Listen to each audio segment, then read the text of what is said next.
Okay, we're gonna get started. I've got at least one message from somebody saying that there's a pretty big accident on the freeway, so at least some will be late. Victor, do you mind checking to make sure the YouTube's running on your phone or tablet? Okay, make sure the audio's okay too. There's been some weird stuff happening with the audio lately. No, like on your phone. Thanks. All right. Well, let me pray. Heavenly Father, we thank you again for your abundant mercy, grace sufficient for today, for the mere fact that we woke up and even consider as some person on the freeway getting into an accident that hopefully is okay. Lord, that really could be any one of us on any given day. So we don't want to take for granted even when we arrive at our destination. We do pray that there might be mercy on whoever is on the freeway and was injured or at least greatly disturbed in terms of where they needed to be and what they needed to do today. So we pray for that person or persons and those who are making their way here to the class.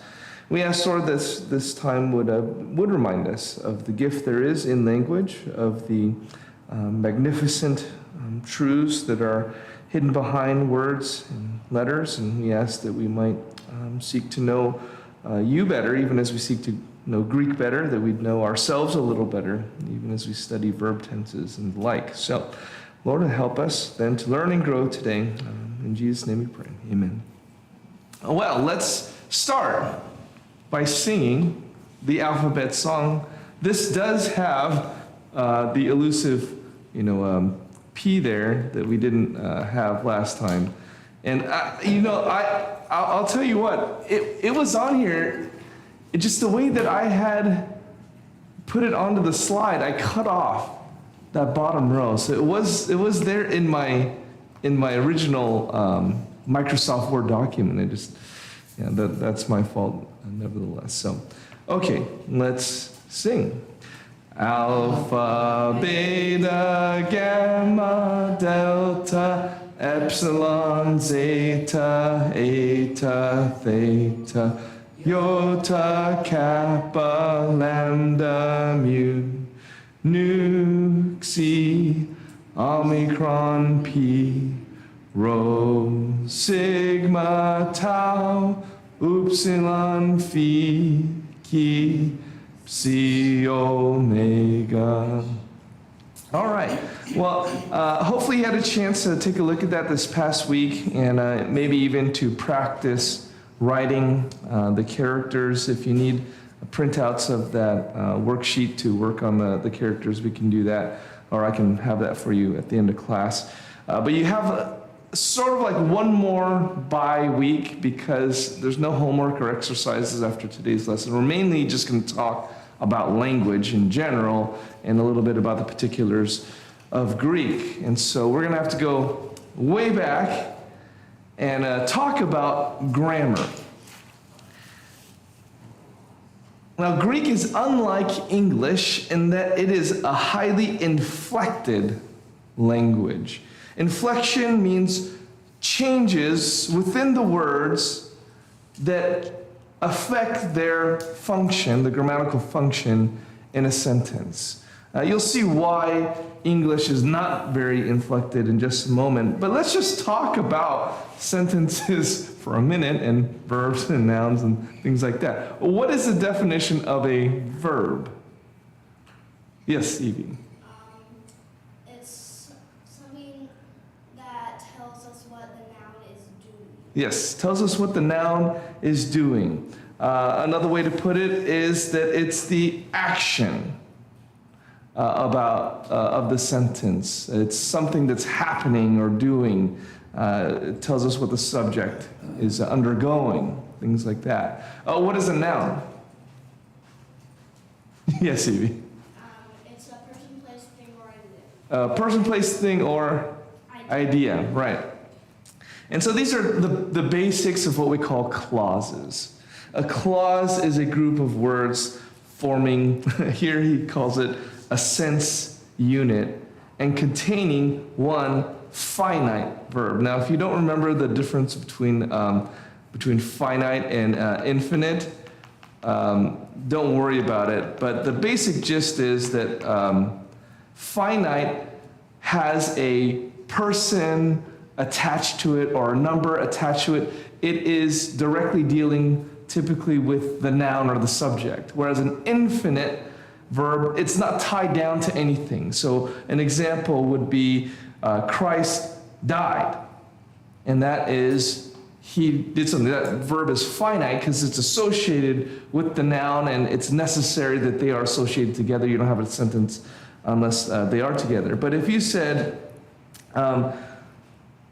Christ dying as a complete sentence, well, that sounds weird, doesn't it? That sounds off, like it's not a complete sentence. It's because their dying is an infinite verb. It doesn't have to do particularly with anything in that sentence. Or if you said to die,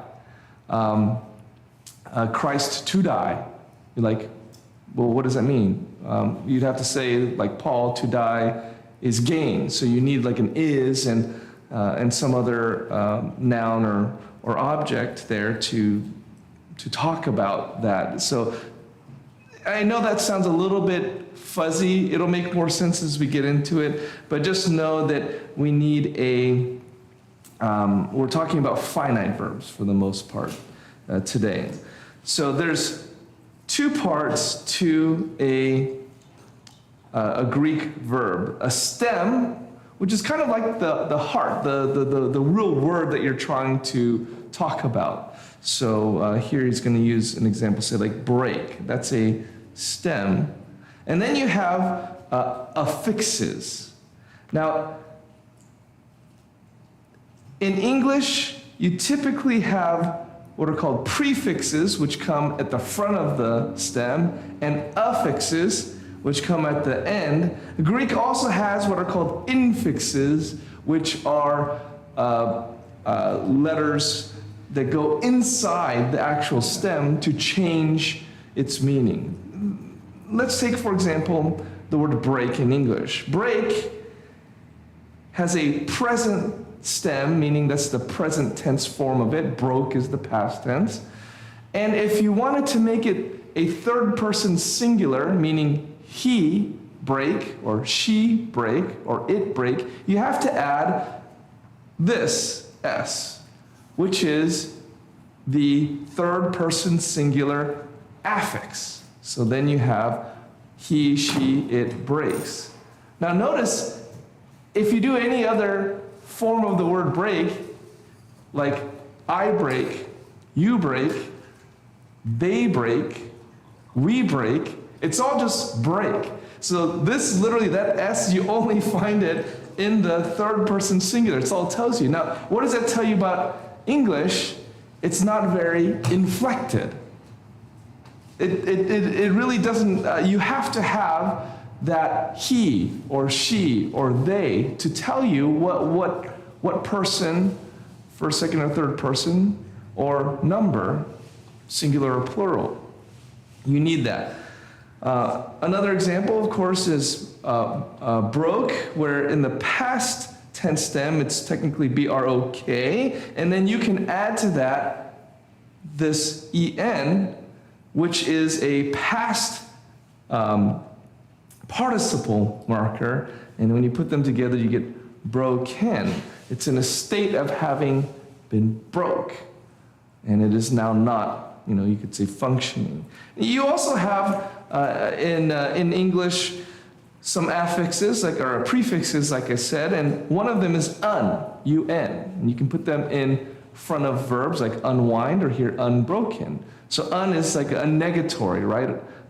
It's the negative affix. So when you put together un, and then the broke, and then the n, you have unbroken, which is the opposite of broken because of that un.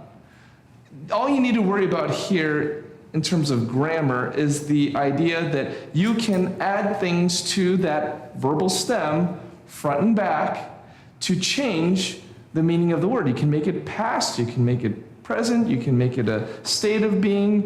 You can tell me if it's third singular, but you can't tell me if it's first or second singular or third.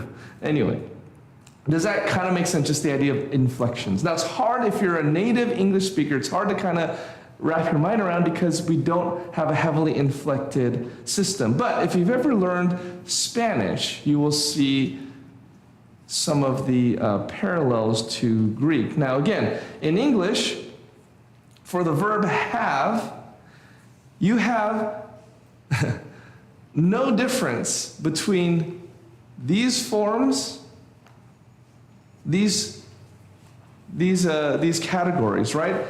I have, you have, we have, you all have. That's what second person plural is. Right? You all have, and they have. The verb does not change in each one. Do you see that?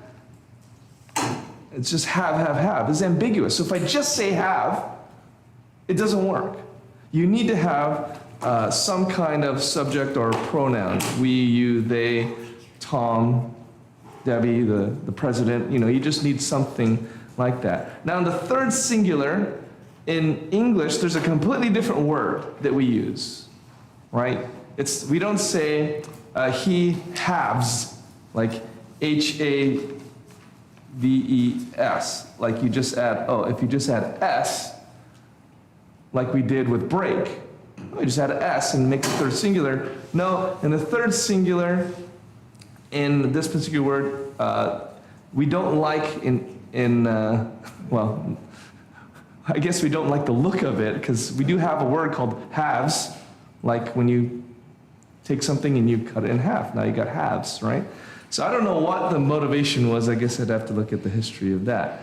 Now in Spanish, however, the word for have is a tener. It's the infinitive would be tener, and it looks different in every single form. So for I have, you would say tengo. For you, it's tienes. For he, it's tiene. For we, it's tenemos. For you all, it's tenéis. And for they have, it'd be tienen. Now, you could say yo tengo. Yo is I. But you don't need to. In English, you need to have I have. In Spanish, you could not say those, and you would still have the idea of I, you, we, they, right? That's because Spanish is more inflected. That's what we mean by it. And you can kind of see that at least for some of the forms, you do see some overlap, like between like tienes, tiene, and tienen. You might, if you're just looking at that, you might say, okay, well maybe tiene is kind of like a basic form, and if you add an S, that makes it second person plural. So in English, adding an S makes it third person singular, but Spanish, that makes it second person singular. Or I'm sorry, third person singular, yeah, that's what I said. Oh, and then if you add an N, maybe that's what makes it a third person plural. That's inflection when you add those letters. Now it's confusing for English because you're like, oh, now I have to remember that instead of adding an S at the end to make it third singular, in Spanish, if I add an S, it's going to make it second person singular.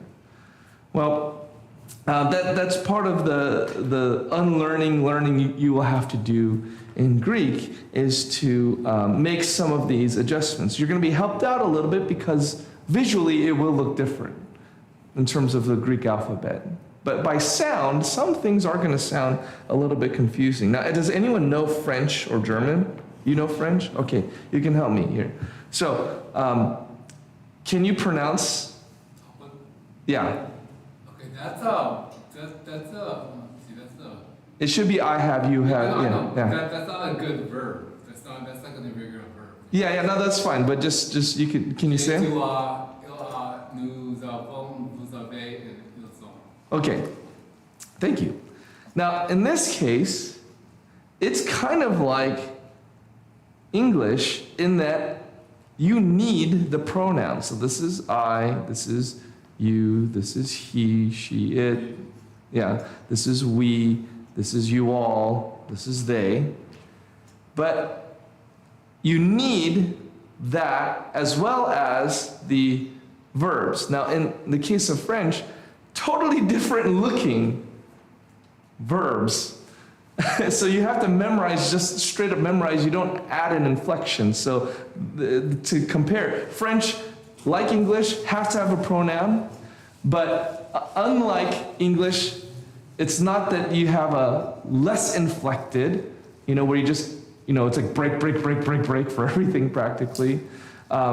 It's like totally different words altogether. So it's challenging learning languages, right? Because you got to remember all these different rules and oftentimes exceptions. German, anyone speak German? I know that verb. Okay, yeah, you want to give it a run here? Sure. Yeah. Ich habe, du hast, hat, wir haben, ihr habt, sie haben. Yeah. Similar in that, do you know Greek grammar, or I'm sorry, German grammar enough to like get a sense that like, oh yeah, you need these, or else it sounds funny kind of thing? Yeah. Now that's the thing, is eventually you want to get to a point where a language where you feel like it's wrong. Like in English, I would know that it feels wrong not to say I have or you have. If I wanted to say, she has, I wouldn't say she have. Like that's intuitively feels weird. Now these ones, I don't know French or German, so it doesn't like feel weird. And that's the nice thing about growing up with the language, is that you have like an intuitive grasp of it. It kind of feels off in your heart that it doesn't go like that. So if we can get that way with Greek, where you look at something and you're like, oh yeah, of course this has to go with this, that'd be great. Well, so let's talk about Greek for just a moment then. Here is the same have in Greek. Now, it's an echo. Notice again here you have the breathing mark and accent. Remember, every word that begins with a vowel has a breathing mark, either smooth or rough.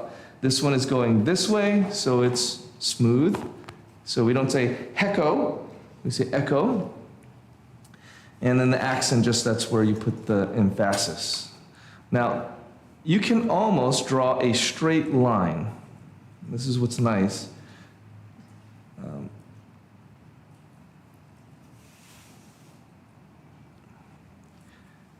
And you see very clearly what the suffix is that tells you the number, this is singulars, this is plurals, and the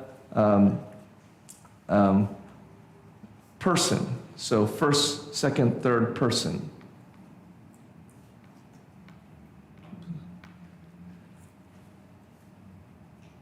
And the paradigm is o, ace, a, men, te, usi. That's the first thing you're going to learn in the next lesson, is this paradigm. O, ace, a, men, te, usi. And if you can make a song out of it, even better, because there's a lot of these, because Greek is heavily inflected. Now you might be asking, what is the deal with these letters? They're like buffer letters. And you'll figure, oh, I'm sorry, I made a mistake here. It is.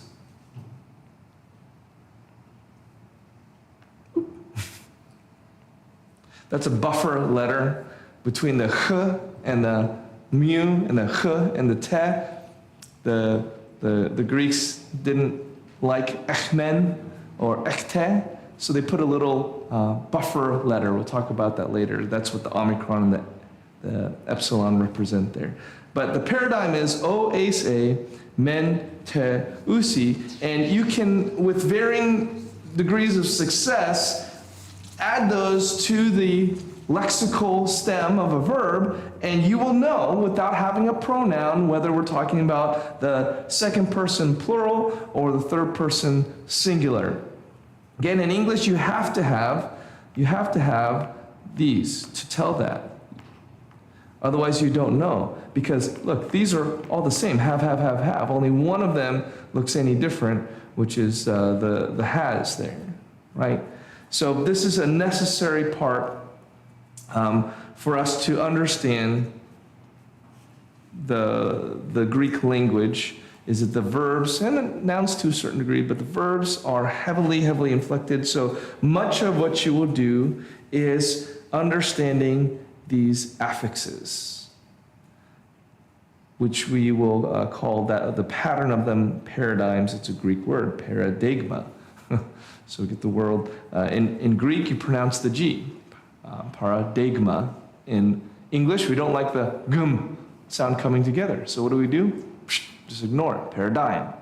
So every language has its kind of idiosyncrasies there. So any questions about the idea, at least, of inflection and how it's different from English? All right. Yes? What's the, I mean, this is not about inflection, but what's the infinitive form? So, of this one, echo, so it's funny that they use echo. They do it because it's very clear, like the paradigm, but the infinitive form of echo, I'll have to look that up for you, because it looks different. It's a different paradigm for how you do infinitives. So, we will learn that. What chapter? In chapter 21. So it's like it's way late. Let's see. They don't. I don't even think they use it because it has. I think it has like a weird. Echo is a weird verb. I'll tell you. It's like in French how like everyone looked different. Echo can have some idiosyncrasies, but yeah. You just have to, I don't know about echo, you picked the one that I don't know. It's just curiosity or like in terms of... It's just filing in my brain, like is it like Spanish or French? Oh, right. So, I don't think it's like Spanish. Because in Spanish it'd just be, was it tener? Like, yeah. So, There's E-R-I-R-A-R verbs. Yeah, right. And it's not quite like that in Greek. There are like some classes like that, but not as convenient as just like, oh, it's either, verb ends in AR, ER, IR, and you treat them differently.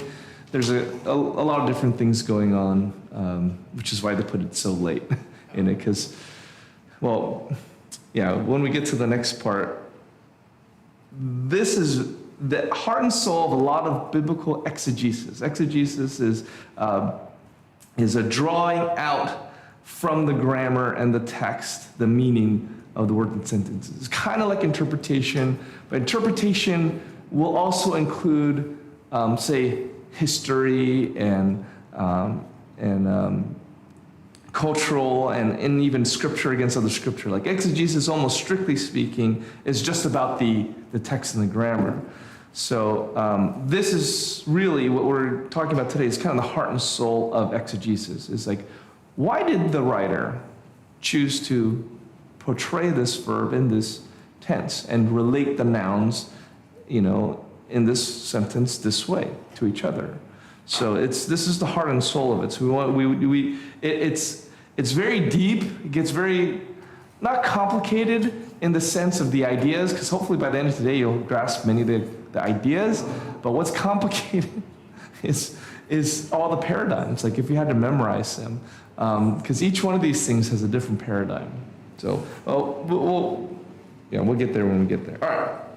When it comes to Greek verbs, there are three main categories or descriptions or buckets that we are talking about, that we want to understand about this verb. All right. They are mood, voice, and tense. Mood, voice, and tense. Mood. The word mood, we are using it in terms of manner, or measure, not in terms of how are you feeling today? How is this verb feeling today? Well, are you feeling, you feeling tired today verb? It's not like that. It's the manner in which the speaker is relating the verbal idea to reality. We have 4 main moods of verbs. There's a fifth one that's hardly used at all, so we don't necessarily talk about it. It's the optative. But the four main ones are the indicative mood, the imperative mood, the subjunctive mood, and the infinitive mood. The most basic mood that you will encounter in the Greek New Testament is the indicative mood. It's sometimes called the mood of reality.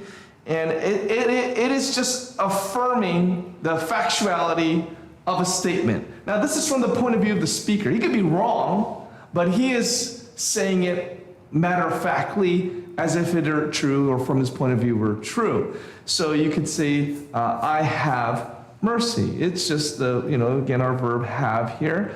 And from the point of view of the speaker, he thinks he has mercy. Now, he may or may not, but he is saying, I have mercy. I think I have mercy from his point of view. This is the most commonly used, and it's the most neutral. So you don't necessarily, if you're doing exegesis, you're studying the grammar, generally speaking, if you see the indicative, you're not necessarily thinking that there's something unique or significant about it. The other three, though, there is typically something more dynamic happening. The imperative mood expresses a command. So, Lord, have mercy. I'm telling someone to do something. So, an imperative mood is the mood of command, most typically. Why didn't they call it the command mood? It's just when you're making Greek grammars, you want to sound more impressive. So you say the imperative mood. But it's the same idea. The subjunctive mood, and this is an important one, it expresses contingency. This is the mood of not necessarily hypothetical, but things like, well, if this happens, then this should happen. So we use a lot of shoulds and coulds and woulds when we translate to the subjunctive mood from Greek to English to express that kind of it's not indicative, right? It's not like for sure this is going to. If it rains today, then I might have to delay washing my car. Is that a statement of truth that if it might rain today? Like, no, I don't know whether it's going to rain today. Therefore, do I know whether I'm going to wash my car today? No, I don't know. So you're expressing these ideas that are kind of a may or would or should. And there are different kinds of we don't get to that. Never mind. Different kinds of conditional clauses. But that's called the subjunctive mood. It expresses contingency, where truths are maybe related to each other, such that if this is true, then this is. If this is not, then this is not. Lastly, we have that infinitive mood. It expresses a verbal idea without limiting it by specifying person and number. So to have mercy is better than to offer sacrifices. So you're just talking about having something. It's not related to any person is having it. Who has, in the sentence, to have mercy is better than to offer sacrifices. Who are we talking about? Anyone who has mercy, right? Or anyone who's expressing mercy. But it's infinite. It could be referred to anyone in that clause. It applies to who it applies to. So we're not talking about Christ has mercy, or Abraham had mercy. Just to have mercy, anybody, whether it's Christ or Abraham or you or I, is to do better than to offer sacrifices. Right? So any questions about mood? Okay. Next we have voice. This refers to the way that the speaker chooses to relate the grammatical subject of a verb to the action of that verb. There's three main voices in Greek: the active voice, the passive voice, and the middle voice. You will be probably more familiar with the active and passive, not as familiar with the middle. Now, there is some debate within Greek scholars about what was happening in Koine Greek at the time of the New Testament and forward about passives and middles. So active, let me step back. Active voice is when the subject is performing the action. So akuo and means here. And you see the word acoustics, right, in akuo. And you see the O there, so that's I. So I hear, and then you have anthropon, which means man. So I hear a man. Who is doing the hearing? I am. The subject of the sentence is doing the action. That is the active voice, when the subject is performing the action. The passive voice is when the subject is being acted upon. I am being heard. So, who is being heard? I am. The subject, right? So, am I doing the hearing? No, someone else is hearing me. Typically, in a sentence in English where you have a passive voice, you need to denote who is doing the hearing. So, you could say, and we do that in English by using the word by. So, by my wife. I am being heard. So, who's doing the hearing? My wife is. I'm the subject of the verb of the sentence, though. You don't necessarily need by my wife there, because a subject, object or a subject and a verb is there. But when the subject is being acted upon, then you have a passive voice. Any questions about those two? Right? Difference is I hit the ball was hit. Right? So it's just how you want to communicate it. There's a little more emphasis on the verb sometimes, the subject sometimes when you use the passive voice like that. Middle voice. This is where it gets tricky. In Greek, as well as other languages, I think like Icelandic and some of them, they have something called the middle voice. And it's not quite the passive. The idea is that the subject is acting, but that action reflects some sort of self-interest, self-involvement in it. So maybe it's helpful to think of, to see these two examples. The active voice would be, they put on him his own clothes. Who did the action? They did. That's the subject. What did they do? They put on. What did they put on? His clothes. And who did they put it on? They put it on him. All right? But they put on. Subject is doing the verb. The middle in Mark is used. Do not put on 2 tunics. Let's put in the middle voice. And I assume the second person plural. Like you all, he's talking to his disciples.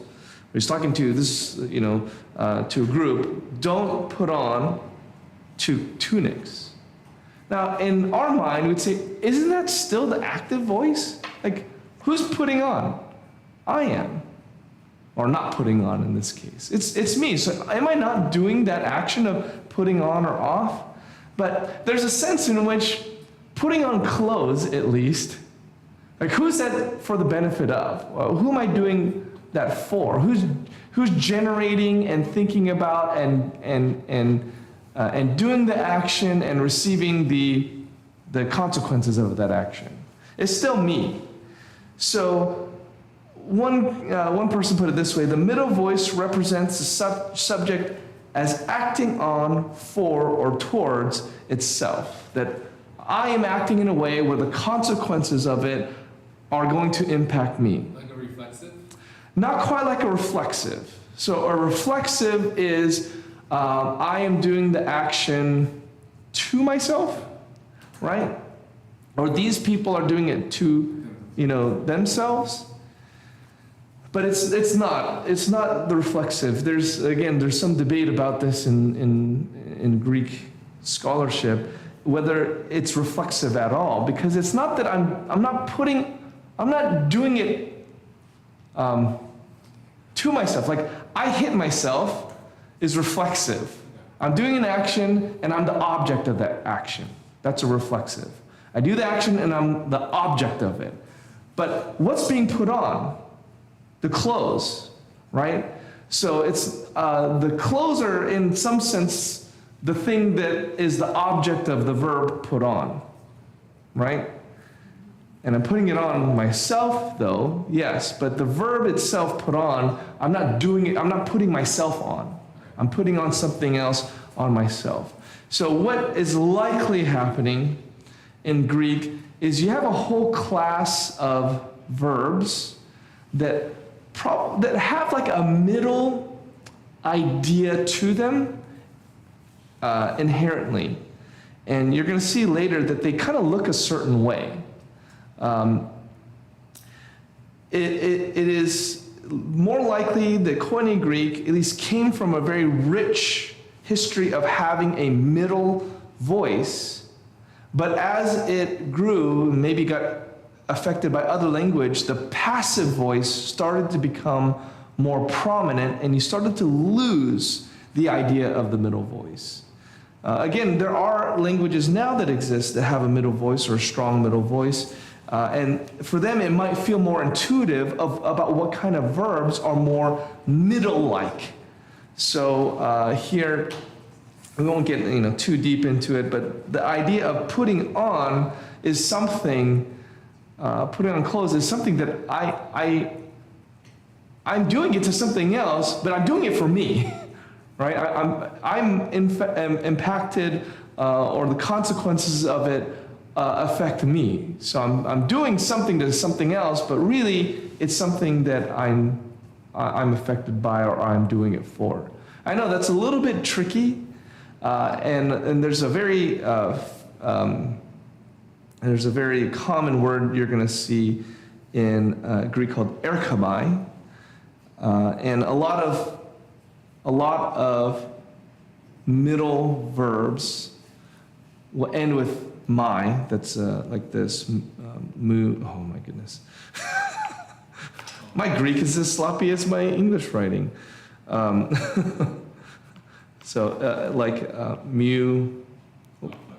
mu, alpha, iota. A lot of these words will end with my in the first person singular. So instead of o, right, like o, ace, a, mente, usi, which talked about, again, my sai tai, methiste, intai. Anyway, so it will end like this, and one of them is erkamai, which is epsilon rho, I'll just write it like this, epsilon rho chi omicron erkamai. It means I come, or I go. And they will say, well, I don't want to get into a huge debate, but there's a lot of Greek grammars will teach. There are some Greek words that look like a middle and have an ending like my, but they're just acting like a normal active voice. And you just have to memorize them differently. But there's scholarship that's kind of switching and saying, maybe there's no such thing as, and that's called a deponent. There's no such thing as a word in Greek that looks middle, but it's actually active. It's just the case that actually that it is a middle.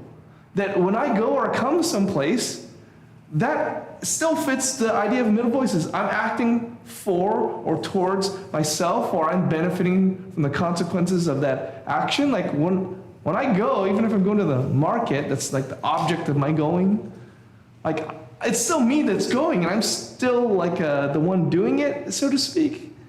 So or benefiting from that, or acting in my own interest when I go somewhere. So anyway, this getting a little bit too deep in the weeds, but just to understand that there's another way to look at verbs. This is not English that we're talking about here. So some of these things, whereas in Greek, if you had used the middle voice, do not put on two tunics, they would, I know. It sounds fine or normal. If we wanted to draw out the middle voice in English, where we don't have a middle voice, you end up having to use a lot more words to fill that out. You might say something like, if you, in a lot of, frankly, a lot of common translations, they don't try to be more verbose about it if they don't need to. But really, the idea here would be like, do not put on two tunics for yourself. And if you remember in Mark 6, I just turn there real fast.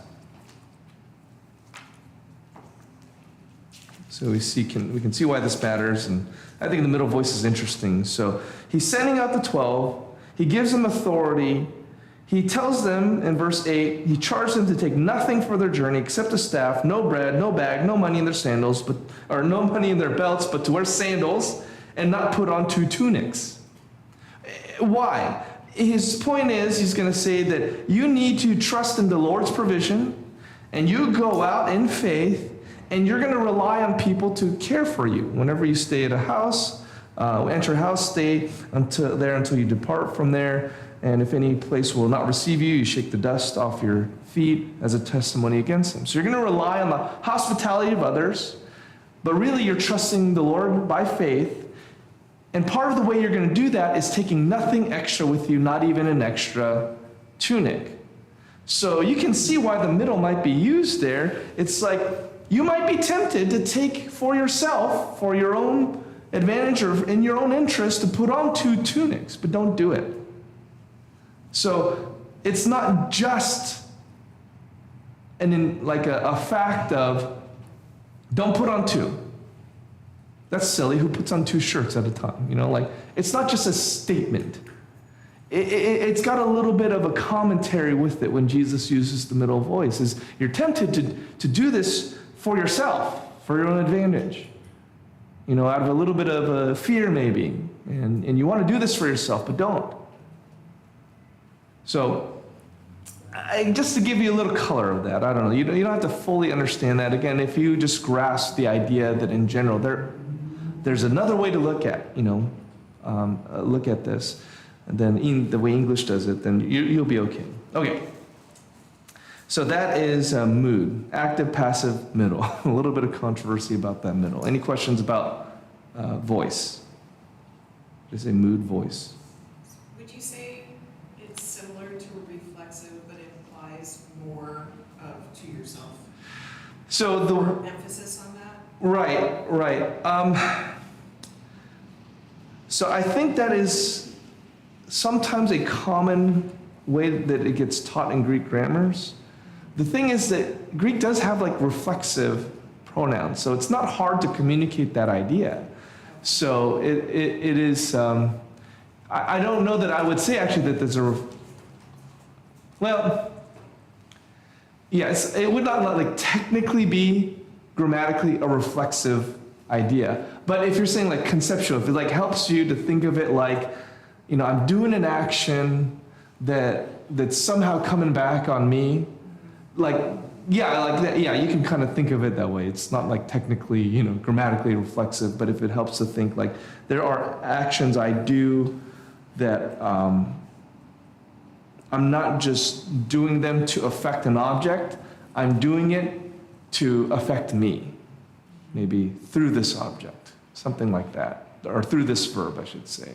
So I'm doing this verb not to affect an object, but not only to affect an object, but I'm doing this verb and I'm somehow also benefiting or advantaged, or I experience the consequences of it somehow. So it's not just receiving the action.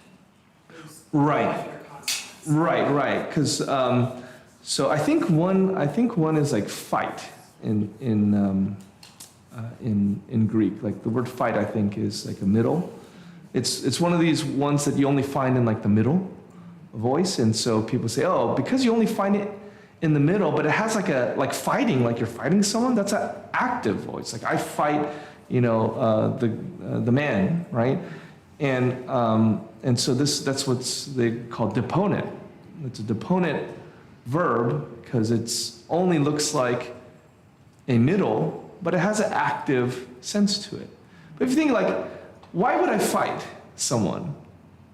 I would only do that if I am going to get something from that. I'm fighting because there's an advantage that I want to get from it. I want to prove myself, or I will get something literally prize money or people's adulation or whatever. That there's a selfish or self-oriented reason or consequence for me fighting people. Because who fights for no reason, right? So it's likely that when you go down the list of those kinds of verbs, especially those deponent verbs, that there's some idea of the middle in them, actually, really. There's an article I can show you. It's a little technical, though, so later on it'll probably make more sense. But yeah, it's really hard to like conceptualize that way. I get why it's like hard to conceptualize this, because we just don't look at verbs that way. We're just more interested in what is going on, what is happening, than anything like motivations or beneficiaries. Like we don't think about it. It's just, for most English speakers, the verb is like, it's just getting something done. Tell me what the thing is that's getting done. But Greek cares a lot more about these kinds of nuances and motivations and stuff. And we'll see that actually when we get into tenses. So any other questions about voice? Yeah. This example I know was in the imperative mood. Do you see it more in one mood than another? Or? The imperative? Yeah. Yeah. Do not put on tutu. Yeah. Do you typically see middle voice more in imperatives? Or? That's a good question. I don't know the answer to that. I mean, usually the imperative is typically in the active voice, sometimes in the passive, like be filled by the Holy Spirit. That's a passive, right, voice. Like you need to have the action of being filled happen to you. So it's funny, like it's a passive imperative is kind of a funny idea, because there's a command for it's a command for something to happen to you, like be punched in the face, right? It's a funny kind of command. But be filled. Now there's some verbs more naturally make sense though that they would be command than others for sure. But I don't know. I'll take a look at that, the middle imperative idea there. I wonder how many there are. Okay. Next, the tenses. Now, do you guys want to take a quick break, or do you want to keep plowing on? All right. The tenses. There are 7 tenses in Greek. Now, let me say this. In English, when we say tense, we almost exclusively mean, at least when we think of it, as markers of time. So what kind of tenses do we have in English? Past, present, future, right? And what we mean by that is strictly chronological. Did it happen before now? Is it happening now? Or will it happen?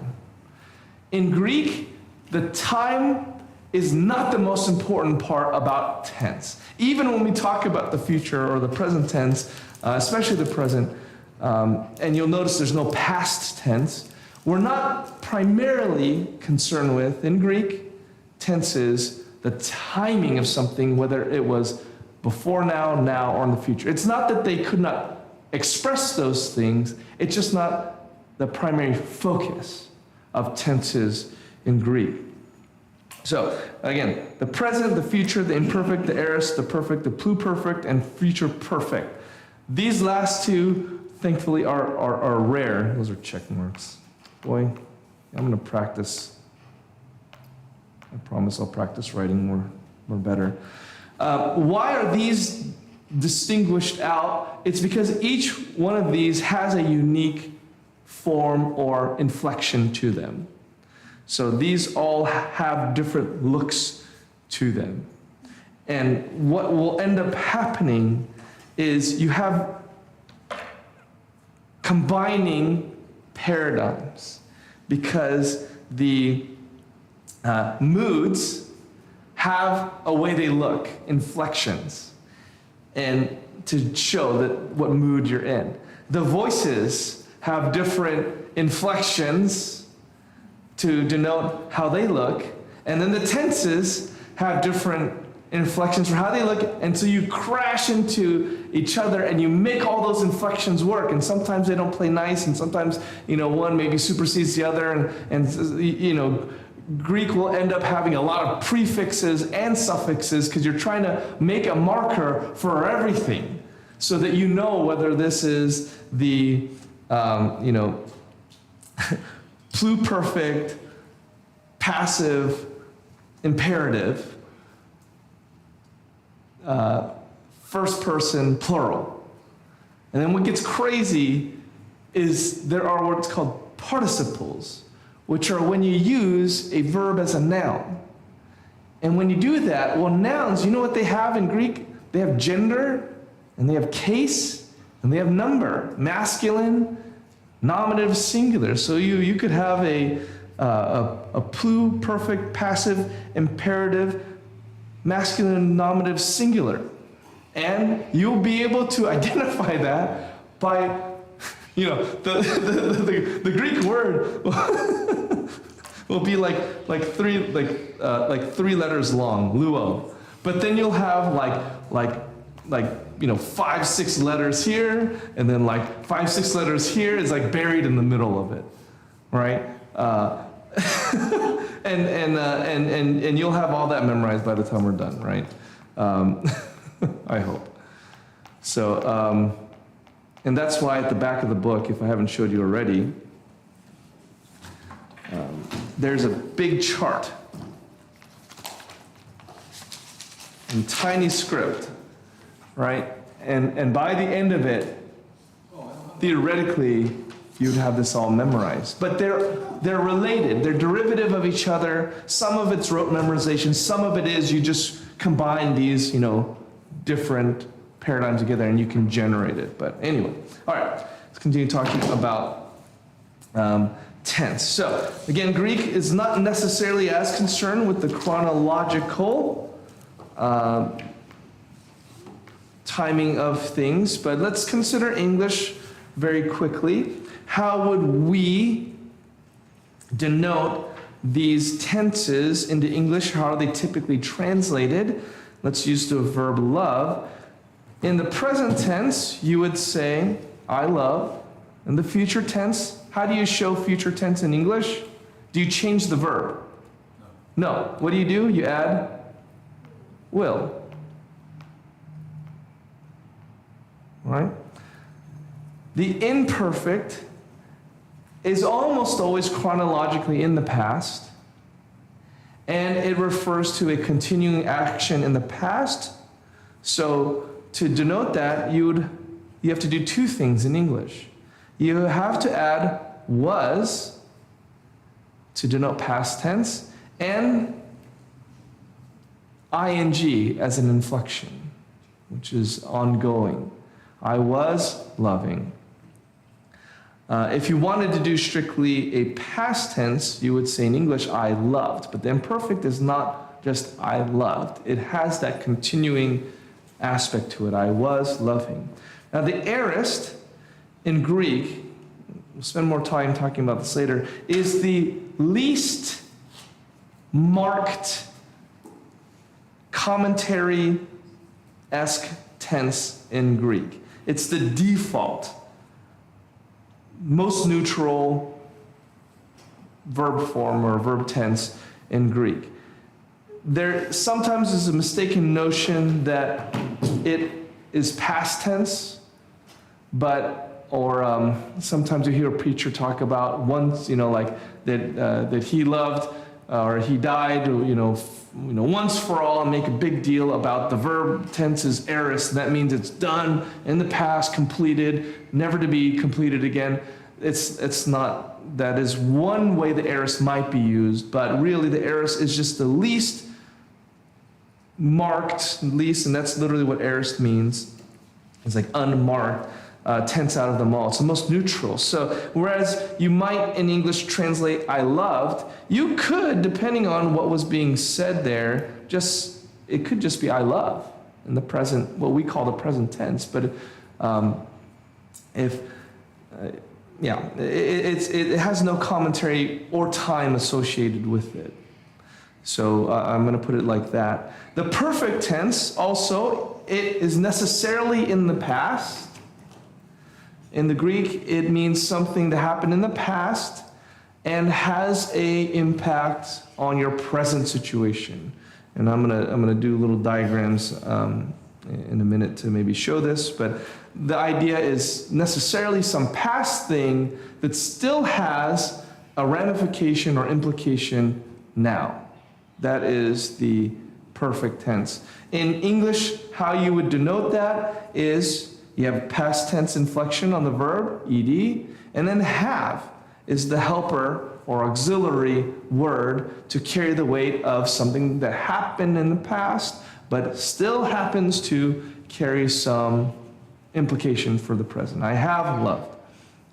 The pluperfect is a past, necessarily past action that had a continuing impact or ramification until some other point in the past. It does not continue on into the present. All right? So I had been an avid golfer. See, if I had been an avid golfer would mean like in the past, I had started golfing and I was doing it pretty actively, but then I had to stop. That's like the pluperfect idea. Versus if you try to do like a perfect tense, it wouldn't work as well, but the idea would be, you can't even say it in English without using a lot more helper words. I have been an avid golfer, maybe. You would say, I've been an avid golfer. That's a past thing that you started to do, and I still am, although in English, like I have been an avid golfer, you are expecting something else to be said, like but, or something else. So it'd be weird to say anything or leave that hanging like that in English. But that's the sense or the difference between the pluperfect and the perfect. The future perfect, necessarily future, and it's kind of the same thing. I will have started to love, and it's going to continue on into the future at some point. It's very rare, okay? In the passive voice, all of these can have also a passive counterpart. So in the present, and really this should be I love. It should be more like I am loving, because the present tense in Greek doesn't have so much to do with time as it does with continuity, continually, habitually. So I am loving. The passive voice is I'm the object of it, right? I'm being loved right now. Notice you have to have so many helper or auxiliary words to communicate that right now I'm being loved on, by this church, like continually. Right now, I'm receiving love continually, not just once, continually. You need the am and the being and the ed, right? In Greek, it's just going to be all contained within some inflections of the verb. You're just going to add things to the beginning or the end of that to communicate it. You don't need the helper words there.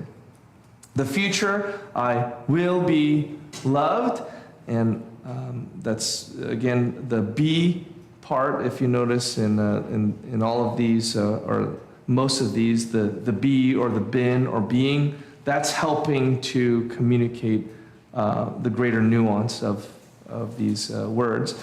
The imperfect, again, necessarily past tense, continual though in the past, I was being loved. The aorist, I was loved or am loved. You could work that way too, unmarked. The perfect passive is I have been loved. And you could say, and that's something that still is true today. And the pluperfect would be I had been loved, but at some point that stopped. I had started being loved and is going on, and then it stopped for whatever reason. And the future perfect, I will have been loved. So, any comments, confusions about that? So, yeah. So you're saying the aorist isn't the preterite? No. So it is, that is like a different concept. Aorist literally means unmarked. So it's just like the most neutral, like if you wanted to just give the focus, the spotlight on the verb itself, you would use the aorist. And it's unusual, it's not unusual, it's just so often the writer wants to bring some greater nuance or shape or commentary on the verb that it's you use these other tenses, because it's not just about the thing that's happening, it's about how it's happening. Maybe even why it's happening or what it's all going to. See, they care about kind of the world that verb lives in. It cares about that, or the Greek cares about that. But the aorist tense is just the most bare. So when you just want to spotlight the actual word itself and nothing else, without any real commentary about it. But it's a completed action from the past. No, not necessarily. Okay. It doesn't have to be past. Well, it doesn't have to be past. Yeah, it doesn't have to be past tense. It can. That's why I was right. That's why I put I love. Like right now, or even this one. So I am loved would be just as valid. I know it's messy there, but it's just as valid because you're just talking about the verb. So a lot of times when you're sustaining an argument, more when you're just say trying to. Either when you're just trying to state facts without a lot of commentary, use the aorist, or if you're just sort of building an argument, say you're Paul and you're writing in Romans and you're talking about justification by faith, you might use a little bit more aorist there because you're not really trying to make a commentary about the verb. You're just trying to get the idea of the verb. We'll give some examples maybe in a minute here. But yes, aorist is not past tense. It's again, Greek does not care a whole lot about the chronology of it. Like we very deeply care, such that when we write in English and you write a paper, what's one thing you will get dinged on is if you mix tenses, right? So if you've ever written a paper and you started off, and it's an essay, right? And you're writing in the past tense. I was this or this was happening, and you're talking about a research paper, right? And then you start switching to is. You'd get dinged for that. Guess what? In Greek, you will not get dinged at all for mixing tenses. Past, what we consider past, present, or anything like that, because they care more about the way the action happened. So sometimes you'll have a narrative, like in the Gospels, and it'll use the present tense, like he is saying, like Jesus is saying to them, behold, the Lord is coming or something, right? And it'll use the present tense, or even the present tense, even though this is definitely historical. But it's kind of like the way when we're talking to someone, it's like, oh, and then he's like blah blah blah, and you're using the present tense, right? And I know like we say like for said, it's a weird thing, but like, oh, he's like blah blah blah, and he's saying blah blah blah, and you're kind of using the present tense like that. It's like that. It's more. You might use the present tense when you're talking and telling a story to make it more engaging, because you're talking about, as if it was happening right in front of you. That wasn't a good example that I just used, by the way, but because you could interpret he's like to like he was like. So sorry. I'll try to think of better examples next time. But He goes hi. Yeah, goes. That's better. Yeah. He goes. Yeah, that's the one I think I was thinking. Like, and so he goes, and then she was like, and then he says, right? And you see, you just went back and forth from goes to said to, and you can mix that, and people will understand maybe even why. And subconsciously, you're making those nuances. In Greek, yeah, you could do that, and it was probably more conscious, maybe, that they would choose to do that. But you'll find it's almost jarring. And sometimes you will find in your English translations, like an asterisk, and it'll say, this is in the present tense, this is said in the present tense or something, because English, the sensibility is all going to be past tense, we're translating the past tense. So you even see notes like that depending on your Bible, because the Greeks don't necessarily care about that, because it doesn't have to do with time. So here's another chart. This might, no, let me, yes. On that chart, Yes. the last chart, Yes. you had some kind of indication on imperfect, aorist, imperfect. What is that? Why do you have those three little? Oh, the highlights? So this is because I have a digital version of this. Oh, I have a digital version of this, and it's crowdsourced highlighting. So other people, what this means, you're talking about this, right? yeah. Other people have highlighted that. It's very astute of you to notice. Okay. There's something peculiar. No. That's great that you mentioned that. And a lot of people highlighted that for some reason. So like I'll be reading a commentary, on my computer. This is Logos, and I just captured a screenshot, right? And you can see what people highlighted in a commentary or in the text, even in the Bible. It's kind of interesting they do that to see what stands out to people. Sometimes you can even see other people's notes, but you can highlight it. It'll say like 1,500 people highlighted this.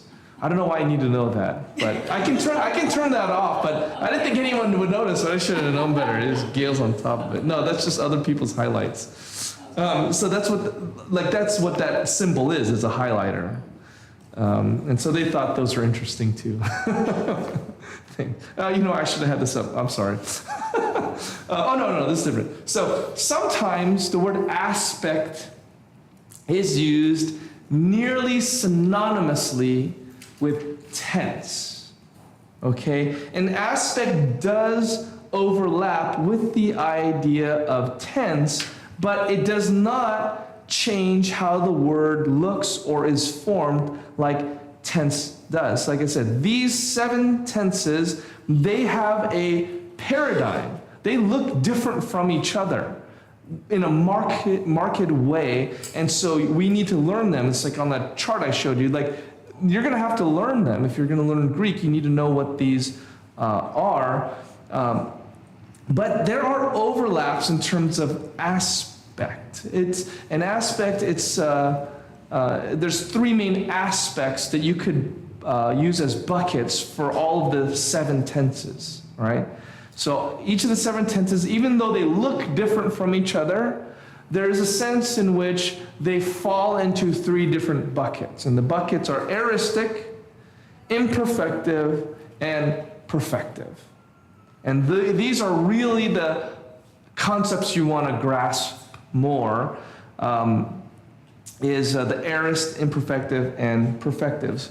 The aoristic, again, is the unmarked, neutral, kind of agnostic, without commentary sense of a verb. So it could be the past, it could be the present. Maybe you're just using it in the context of an argument, or building an argument. I don't mean arguing with someone, but like building an argument or a case for something. The imperfective is more concerned about the duration or process, and it is typically focusing on a continual or ongoing or habitual nature of a thing. So the present tense in Greek, with us, we think that means it's happening now. The present tense in Greek has more of an imperfective aspect or idea to it. That when I use the present tense, I'm not saying that it's happening now. I'm just saying that it's some continual action.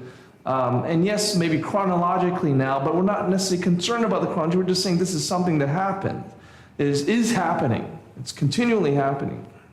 And lastly, the perfective, which focuses on the results of an action, the state things are in because of the action. So notice there's an idea in Greek, of course, not just about the verb idea, like what does that verb mean, but what is happening, how is that action happening? Is it continual?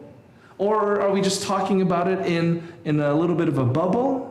Or are we talking about the things that now are affected because this is happening? We care about the future life of this verb and how it impacts life or other things. That's the Like perspective. Huh? The state of the verb. Yeah, like, or what are the implications of that verb being in that state? So let's use the word love. Like, if I'm going to bother, let's say, to use a perfect form of love, I have been loved. Well, usually that's going to come up in a sentence where we're going to talk about how that's impacting me now. Be at peace. You have been loved with an everlasting love, something like that. So you're saying that there are implications, ramifications, results, consequences of the verb. You care about the life of the verb beyond just when it happened or just the idea of it. So what you can end up doing is you can take these tenses, put them in the 3 buckets here of imperfective, aorist, perfective. Some of them do have a necessary connotation of time, like the perfect tense. It has to have happened before for you to be in a state of it now. So that's what we're doing, is kind of intersecting the time of the action with the buckets, imperfective, aoristic, perfective. So if you're talking about the past and you want to talk about the past and something that was always happening in the past, you would use the imperfect. Let me see. I'll use a different. We don't need to do that, right? I'll just put a dot. Now, if you were talking about an action that's always happening or continually happening, and it's in the present, not the past, you would use the present tense of Greek. But there is an emphasis on the continual habitual nature of it even now. If you were to talk in the future of this kind of imperfective idea where it's continually happening in the future, you have to use the future. But notice this, there is no future aorist tense. In other words, if I want to talk about the future just as something happening in the future without any commentary, I use the future tense. If I wanted to talk about the future in terms of something like we're in the new heavens, new earth, we're going to be praising forever, right? That's a continual habitual thing. I still have to use the future.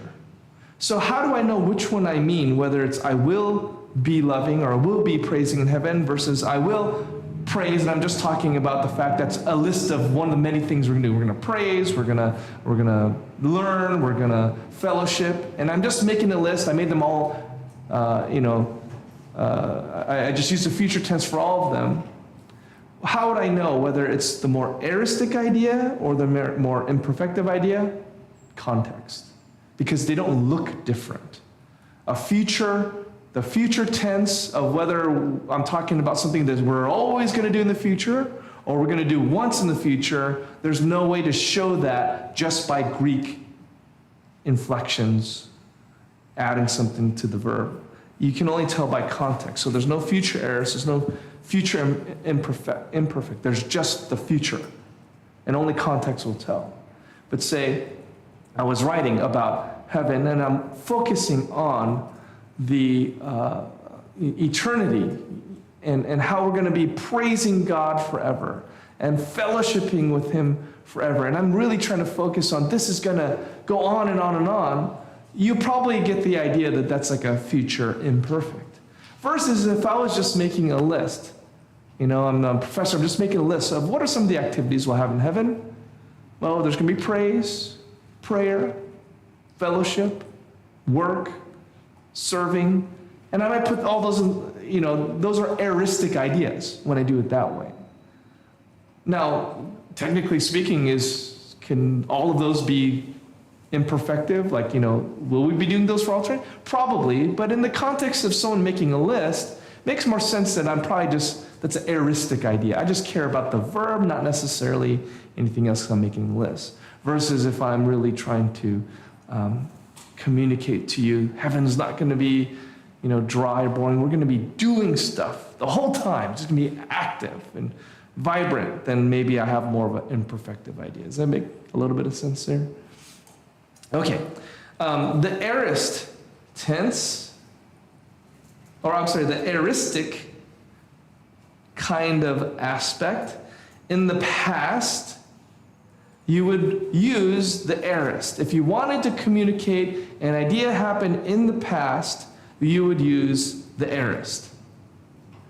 If you wanted to communicate in the present, just something happened, no commentary, no note, I'll say this, you might use the present, you could use the present, or you could use the aorist. You could use the aorist in that case too. I don't know why Black didn't put it that way. I know he believes that, but he even says as much.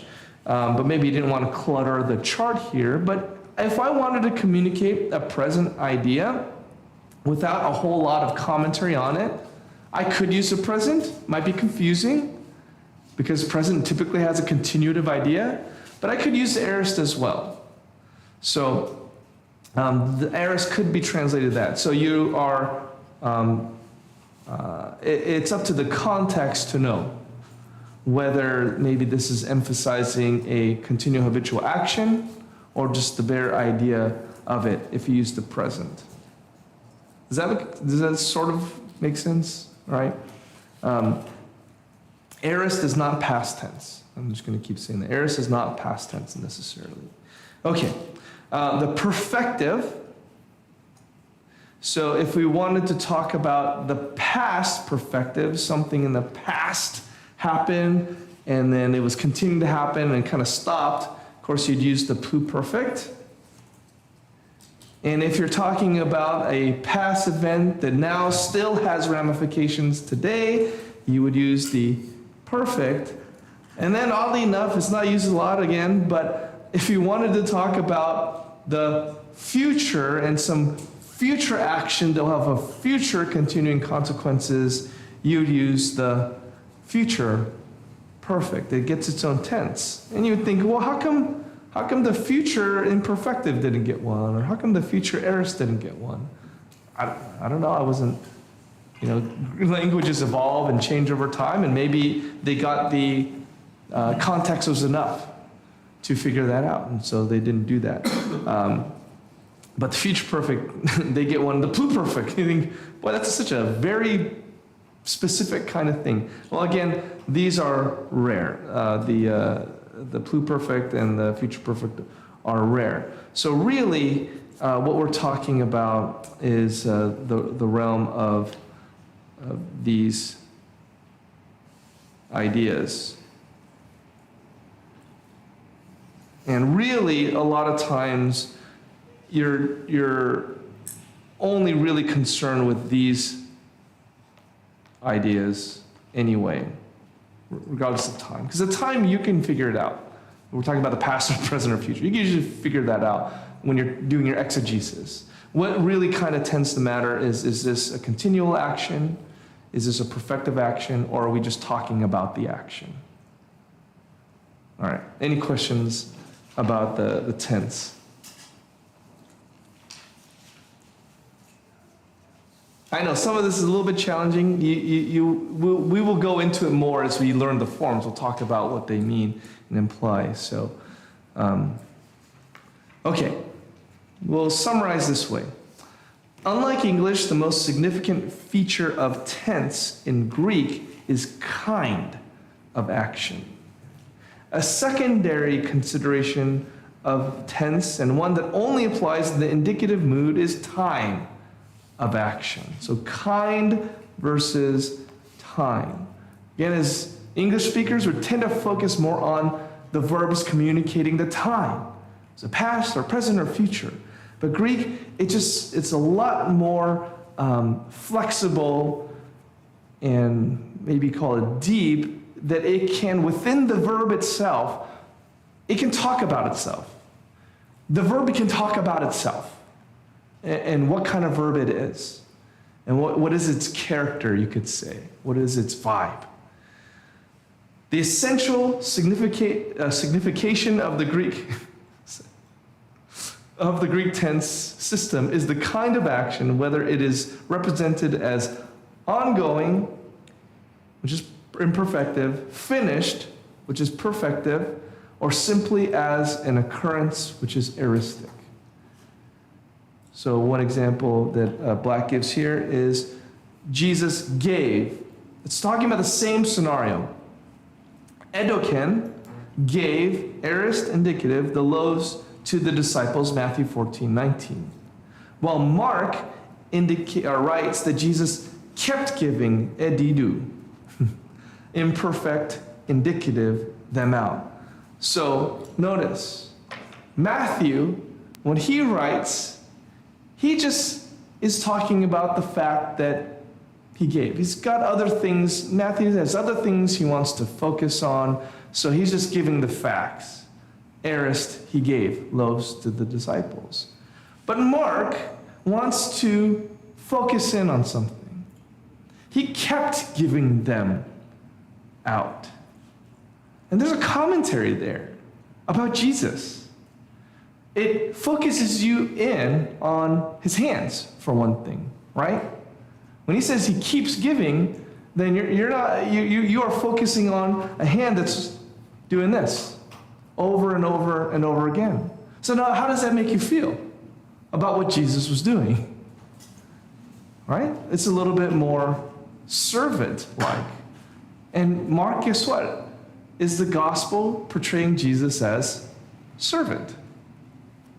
And so here you can understand why Mark, who's trying to portray Jesus as servant, is going to focus on the fact that he tirelessly, or maybe he was tired, is giving out by his hand over and over and over again the bread to the disciples. And this is the feeding of the 5,000, I think, right? Make sure.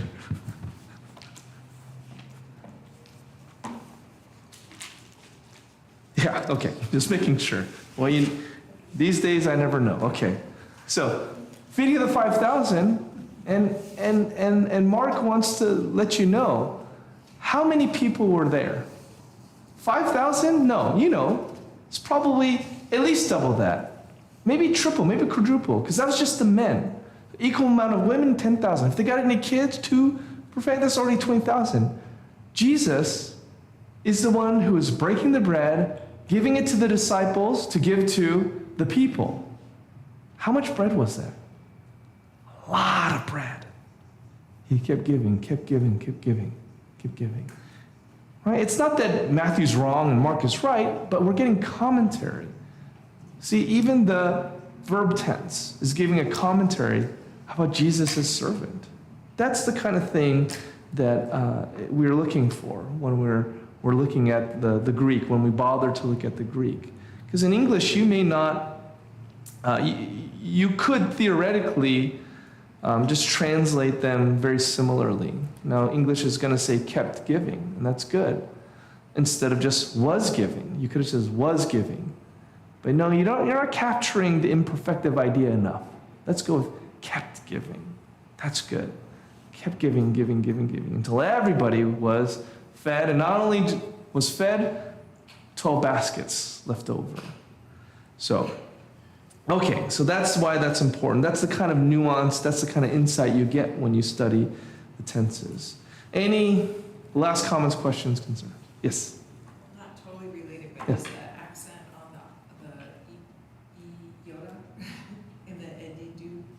Yes. So that is an accent, right? You know what? That might be, because this is an example from, yeah, it was supposed to be an accent. It got, when I brought it over to the presentation software, it turned it into like a dot over an I, but it should be an accent. Okay. Like that. So it's edidu? Yeah, Okay, thank you. good point. Any other comments or questions? Okay, let me pray. Heavenly Father, we thank you again that we have the glorious privilege to to know you, and that's something you have mediated by the power of your Spirit and through your word, your authoritative word. And we want to then know you better, more deeply, more profoundly. And if there's a means to do that, I think we want to take that, whether that's listening to a lot of good sermons, whether that's having multiple translations, whether that's learning Greek. The point is the same. Our hearts long to have a deeper, fuller understanding of who you are, and whatever way we can get that, we want to do that. And here we have an opportunity, very unique privilege to learn Greek, and so we pray that you would bless that kind of commitment and conviction, that we might know you and love you better for it. So Lord, invigorate, enlighten our minds. Lord, help us to remember some of these things and think a little bit outside ourselves, and to appreciate some of the nuances here. And Lord, help us to worship you, to be better worshipers of you in spirit and in truth. In Jesus' name.